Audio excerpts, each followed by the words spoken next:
Comenzamos esta emisión hablando de la reforma tributaria y del trámite que surtirá la próxima semana ya en las plenarias tanto de Senado como en la Cámara de Representantes. Sobre el tema hay un nuevo estudio de impacto realizado por Corfi Colombiana.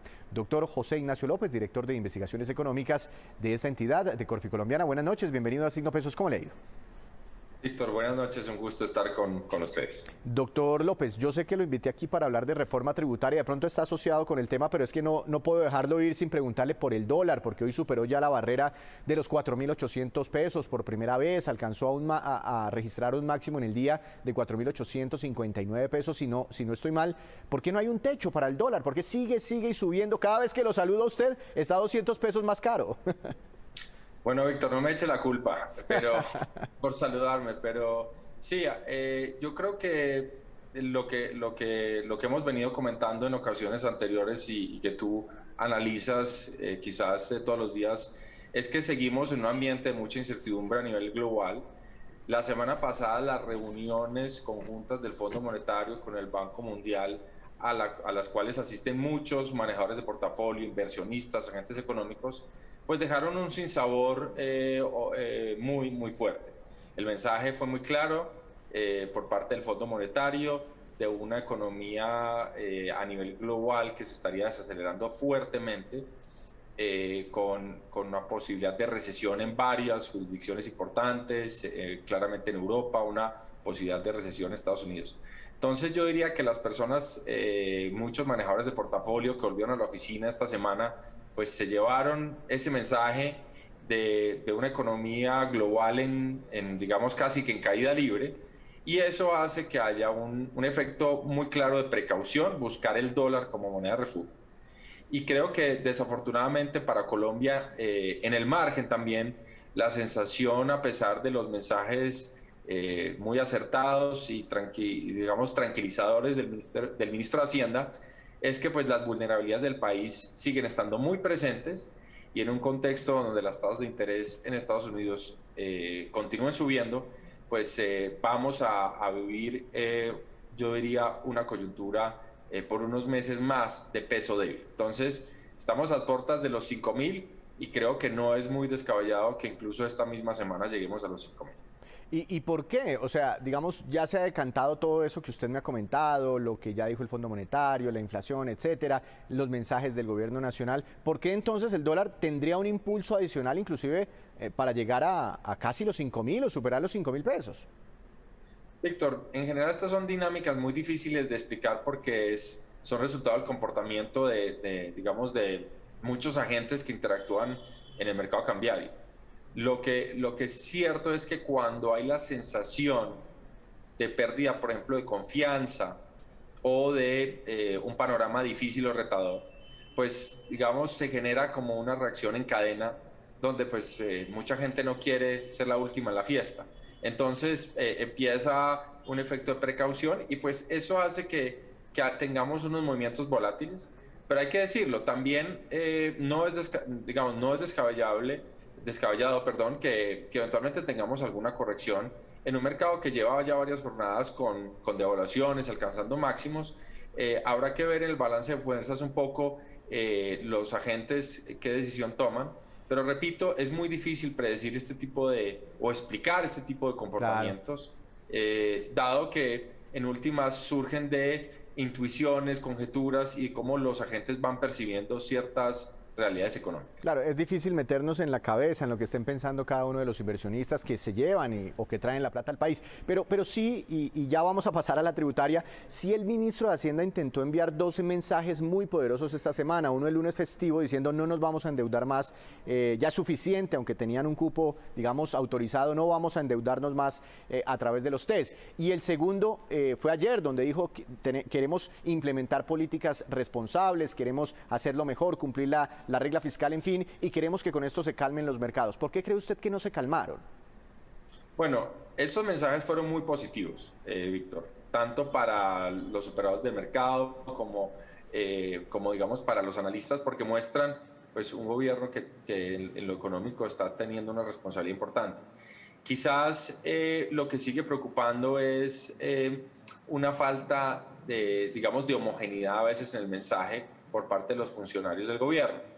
en varias ocasiones se ha discutido cómo el ministro de Hacienda hace unas declaraciones que luego no necesariamente corresponden o van exactamente en la misma línea que otros funcionarios del gobierno. Entonces, quizás los mercados siguen tratando o siguen demandando un poco más de claridad en materia económica, sobre todo en temas gruesos como el tema del futuro del sector de hidrocarburos en el país.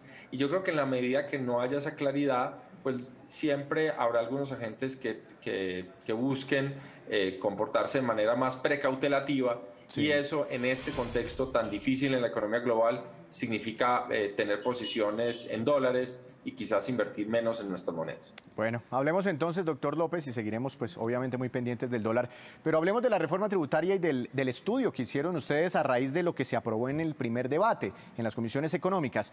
¿Esta reforma ayudará a acelerar la economía colombiana o será un freno para la economía colombiana? Porque ahí también hay un debate bastante interesante. El gobierno cree que esto va a ser positivo para el PIB y algunos sectores dicen no, esto le va a restar crecimiento a la economía. Y pues pensando en el 2023, donde la desaceleración va a ser muy fuerte, pues ¿qué están mirando ustedes? ¿Qué están viendo?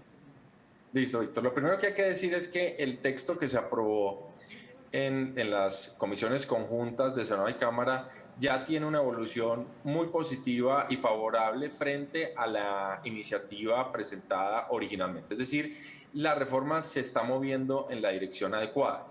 Para responder tu pregunta, creo que hay un acertijo, si se quiere, o un conflicto, y es que nosotros analizamos el efecto de la reforma desde la óptica de la inversión. Y en ese caso, pues nuestra respuesta es que, dado que la reforma efectivamente tendría un aumento importante en los impuestos que se recaudan a través de las empresas, pues eso generaría un desincentivo a la inversión. Nuestros cálculos sugieren que la inversión como porcentaje del PIB, como consecuencia de esta reforma en el mediano plazo, caería de un 23% a un 21%, tomado lo demás constante. Pero digamos, no podemos completar perfectamente la ecuación porque también sabemos que necesitaríamos una información más precisa sobre cómo se van a destinar los recursos de esta reforma, que claramente, pues en la medida que impulsen gasto social, transferencias sociales, pues va a tener un efecto positivo sobre el consumo y la demanda agregada. Balancear esta ecuación quizás es lo más complejo de una reforma, y es que pues por un lado estaríamos generando unas ineficiencias, la tributación siempre viene con un costo de eficiencia. La gran pregunta es cuáles son las ganancias, y ahí no tenemos tanta precisión, y por eso es muy importante mandar los dos mensajes. Uno es señalar que varias de las medidas de la reforma van digamos, en contravía de tener un sistema tributario más eficiente, es decir, que se crean unas cargas adicionales que harán que algunos proyectos de inversión no ocurran o que ocurran digamos, con circunstancias diferentes. Y lo otro es la importancia de señalar que los destinos o el uso de estos recursos fiscales pues se usen de la mejor manera posible, de manera eficiente, sin desperdicio, para que pues tenga un efecto muy positivo y esa ecuación se empiece a balancear. Por ahora no podemos hacer la ecuación completa, Víctor, pero lo que nuestro análisis sugiere es que, dado un aumento de la tasa de tributación de las empresas, la inversión privada, la inversión corporativa, pues tendría un efecto adverso. ¿Y el ahorro? ¿Han analizado qué podría pasar con el ahorro?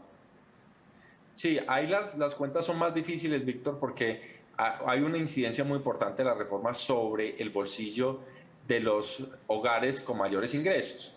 Y es probable que, digamos, en ese mayor recaudo asociado a esos impuestos, pues haya una reducción en el ahorro de esas familias. Pero los datos son difíciles, digamos, de cuantificar o de precisar. Entonces lo que decimos es que es probable que tengamos una afectación sobre el ahorro de las familias colombianas o del agregado, pero pues nos parece que cuantitativamente es más importante el efecto sobre los incentivos a la inversión, y que quizás en la discusión que resta de la reforma sería bueno una modulación adicional, de tal suerte que pues no haya un aumento tan importante en esas tasas de tributación de las empresas.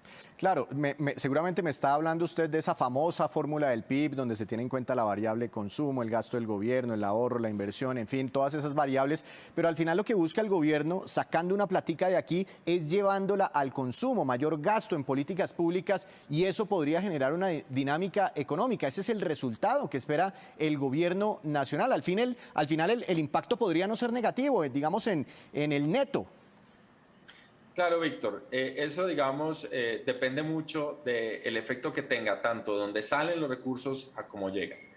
Lo que puede ser claro es que quizás la reforma pues genere menores incentivos a invertir, menores incentivos a ahorrar, pero más incentivos a consumir, sobre todo por parte de hogares pobres y vulnerables, y eso, digamos, es bienvenido en el espíritu progresivo de la reforma. Pero, como todo, digamos, en esta ingrata tarea de la economía, el éxito está en lograr un equilibrio, porque lo que sabemos, Víctor, es que nuestra economía, la economía colombiana, está creciendo básicamente a punta de mayor gasto de los hogares, y nuestra deficiencia más importante y lo que nos genera esa vulnerabilidad, que es lo que tienen los inversionistas y al dólar tan nerviosos, es la falta de ahorro que tenemos en Colombia y unas tasas de inversión también relativamente bajas. Pues doctor López, estaremos entonces pendientes al final cómo quedará esa fórmula del crecimiento económico con esta reforma tributaria y lo que suceda la otra semana con sus debates en las plenarias. Gracias por estar aquí en Signo Pesos. Feliz noche. Muchas gracias, Víctor. Feliz noche. A propósito